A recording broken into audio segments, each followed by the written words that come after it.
Good day to you all, podcast enthusiasts, social media gurus, and also the general world wide web. I'm Lawrence of the Lawrence Perspective from the LM Media grouping. And one thing I'd like to ask today is, which country has the best musicians? Well, that's a topic worth discovering and discussing.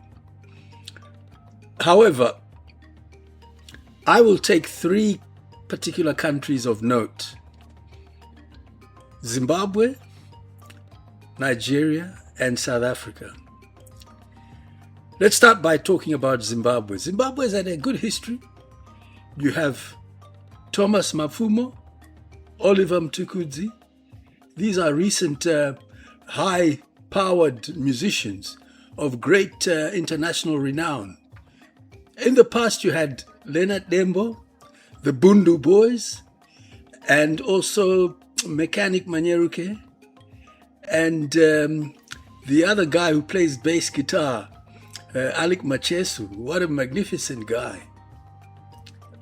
If I harp on to the past, there's others like Robson Banda, and the likes of the Sungura Boys and a whole host of other musicians. If I go into South Africa, that's a different history.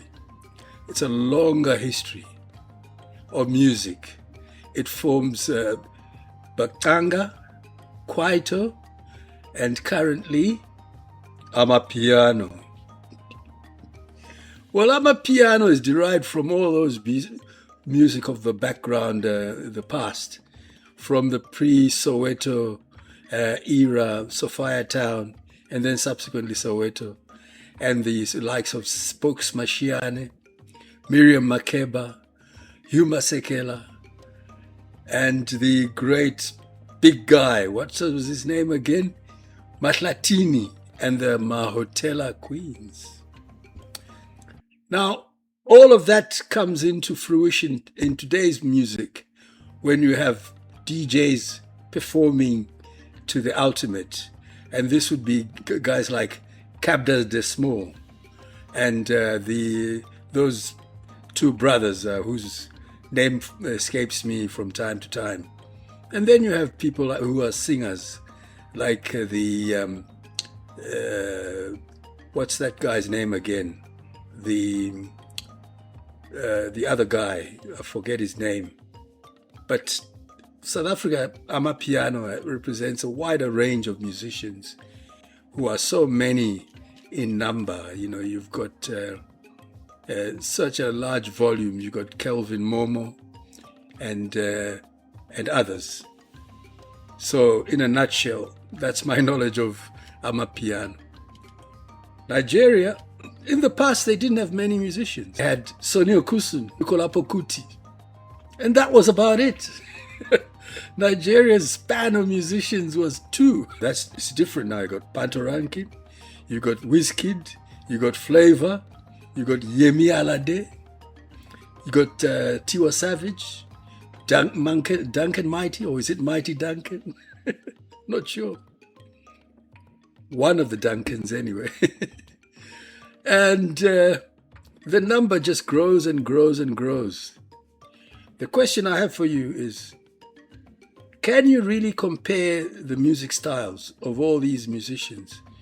The Zimbabweans with their style of Sungura and traditional mbira music, the South Africans with their kwaito, Soweto jive and basic township music, moving into Amapiano, or the Nigerians with their Afro sound, Afro beats, becoming Afro beats, and then Afro beats. I'm not sure. It's not a comparison you can make.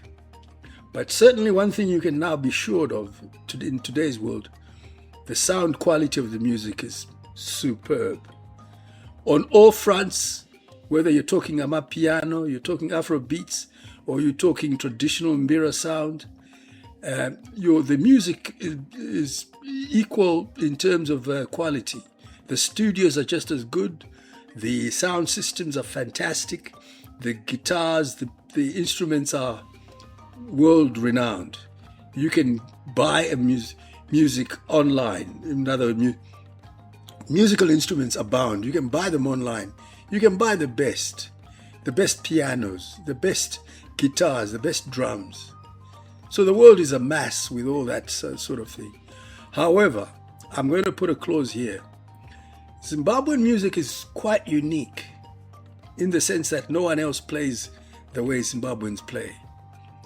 That guitar, that plucking of the guitar to make it sound like a mbira sound is unheard of. I think Ugandan musicians possibly try and emulate, or their traditions are similar. The amapiano sound is starting to sound more and more like jazz. You know, it reminds me of jazz, British jazz of the 80s. And the Afro beats is very heavy, emphasis on local vocals, whether that's the local languages, Yoruba, Igbo, Hausa, or Pidgin English. It also sounds quite unique. There's a thumping bass in the background. There's a lot of good vocals. The videos from Nigeria are excellent. They're the best you can ever watch. And that's emulated from wherever in the world. If you go to Azerbaijan, or you go to Ukraine or Mongolia, you're gonna hear Afrobeats. I've been around here in Australia, and I hear Afrobeats everywhere. It's very interesting how we as Africans are influencing the world without even realizing it. However, I put a clause there. As long as the music stays the same, as long as Africans continue to explore different methods, techniques, but maintaining their background, traditional, cultural, and historical music, they will succeed. The minute a band or an artist starts to sound like Beyonce, Usher, Jay-Z, or Tupac, you're dead and gone. You're dead and gone.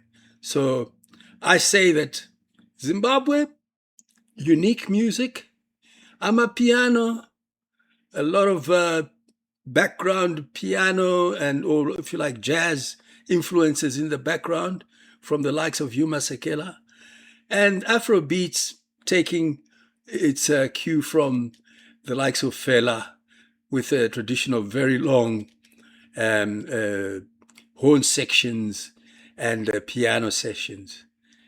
I'd say that in all, each music has its own identity and strengths, and each music is unique in its own way. So when you play the music, just remember where it came from, and take a cue from me that you're never going to hear any better music than African music. In the next video, I will discuss other types of music that I haven't been able to discuss today, but I will certainly touch on them and give you a feel for what the vibes are and whether you can get with it from that type of music. But for now, I remain yours, Lawrence, of the Lawrence Perspective. Enjoy this one. It was a light-hearted video, and thanks to everyone for listening and viewing. Who knows? You might just hear something great from an African country. Take care.